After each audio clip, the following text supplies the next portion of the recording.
Здравствуйте, уважаемые земляки! Меня зовут Субетей Сергей Блатанов, представитель Ноосферной Духовно-экологической ассамблеи мира в Республике Алтай. Продолжаю свое выступление по теме «Коррупция как источник измены к родине и вере предков». Сейчас только с краю задену коррупцию в Республике Алтай, хотя текст еще 3 июня летом было написано для общественных слушаний по туркластерам в Республике Алтай с темой «Алтайский взгляд разумного ноосферного развития человечества». Общественность и ученые более 25 лет подряд ставят вопрос о необходимости ноосферного разумного развития Республики Алтай.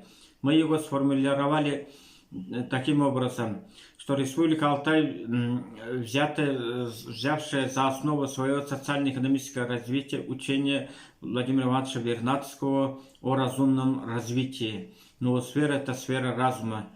Когда ставим вопрос о разумном ноосферном развитии Республики Алтай, то появляется цель и направление развития. Например, это развитие без коррупции, лжи, воровства и предательства интересов собственного народа. Разумное ноосферное развитие дает возможность более эффективного управления территорией. Здесь рациональное расходование материально-финансовых ресурсов, в том числе бюджета, и правильная расстановка своих кадров и их воспитание в профессионально-патриотическом направлении. В проекте концепции и статуса ноосферной развития Республики Алтай требуется создание концепции ноосферного развития Российской Федерации, далее выходом к евразийской концепции ноосферного разумного развития. Евразия – это исторический союз двух суперэтносов – славянских и тюркских народов мира. Все наше прошлое к тому пример. Фактически наши предки жили в одних и тех же империях, только названия менялись, а географически оставались в тех же пространствах. Сегодня, когда снова поднимает голову фашизм на Западе и внутри России от капитализма, Республика Алтай и Российская Федерация обязаны противопоставить к этому злу новую концепцию мироустройства на основе учения Владимира Ивановича Вернадского о разумном ноосферном развитии человечества. И тогда наши евразийские народы получат научную и духовную базу для защиты своей земли, территории от паразитических и расистских концепций типа «золотого миллиарда», представители которых открыто озвучили, что в России и на бывших республиках СССР достаточно 15 миллионов человек-рабов.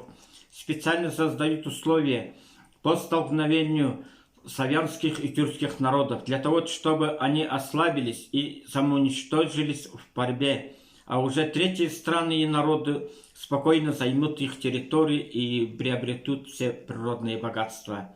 К сожалению, в Республике Алтай во главе с Хорохординым Олег Леонидовичем реализует и поддерживает через туркластеров программу по уничтожению Республики Алтай. Это надо признать, что нарушаются конституционные нормы и статьи Республики Алтай, а также Российской Федерации, не говоря уже о международных правовых нормах, где написано «народ – источник власти», а правительственные постановления и указы нарушают Конституцию Республики Алтай, Российской Федерации, ну и в том числе международные. Значит, происходит превышение власти с использованием служебных положений, а это уже надо рассматривать как уголовное преступление против Республики Алтай и Российской Федерации. Учитывая, что коррупционная власть варягов правительства во главе Хорохордина Олега Леонидовича специально тормозит развитие Республики Алтай и управляется иностранной религиозной сектой Непадзан Миходзе, притом экстремистско-террористической, и его отделением Ахпурхан, мы выступаем с предложением алтайскому народу и всей общественности Республики Алтай. Первое. От лица алтайского народа и общественности Республики Алтай пригласить генерального секретаря Организации Объединенных Наций Антонио Гутерреш, чтобы он посетил Республику Алтай и ознакомился, что делает алтайский народ для спасения и сохранения природы Земли и всего человечества через Тагылы. Второе. Обратиться к президенту Российской Федерации Владимиру Владимировичу Путину, поддержать данное предложение по приглашению генсека ООН Антонио Гутерреш и обратиться от имени российского государства в ООН. Третье. Обратиться к Тюркскому совету или Тюркскому содружеству и всем президентам тюркских государств, чтобы они посетили в Республику Алтай в России и ознакомились, что делает алтайский народ для спасения всего тюркского народов мира и в том числе человечества. Четвертое. Поддержать и концепцию ноосферного развития Республики Алтай и особого международного ноосферного статуса Республики Алтай под эгидой ООН и международных организаций, в рамках которого будет создан особо охраняемый международный ноосферный заповедник вся территория Республики Алтай, также под эгидой ООН международных организаций. Пятое. Поддержать предложение по обязательной международной экспертизе всех проектов и программ развития Республики Алтай на уровне ООН. Шестое. Поддержать ноосферную конституцию человечества, сокращенно НОО Конституция.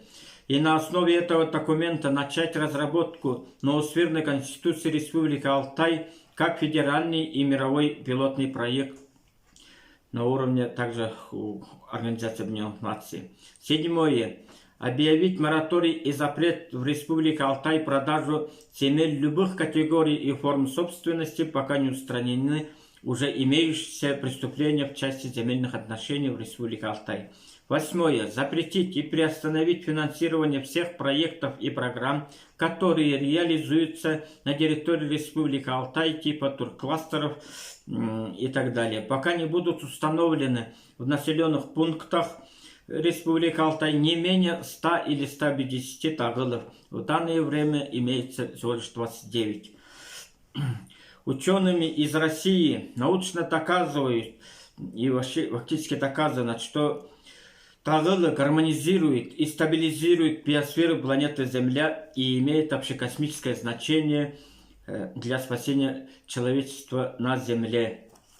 Благодарю за ваше внимание.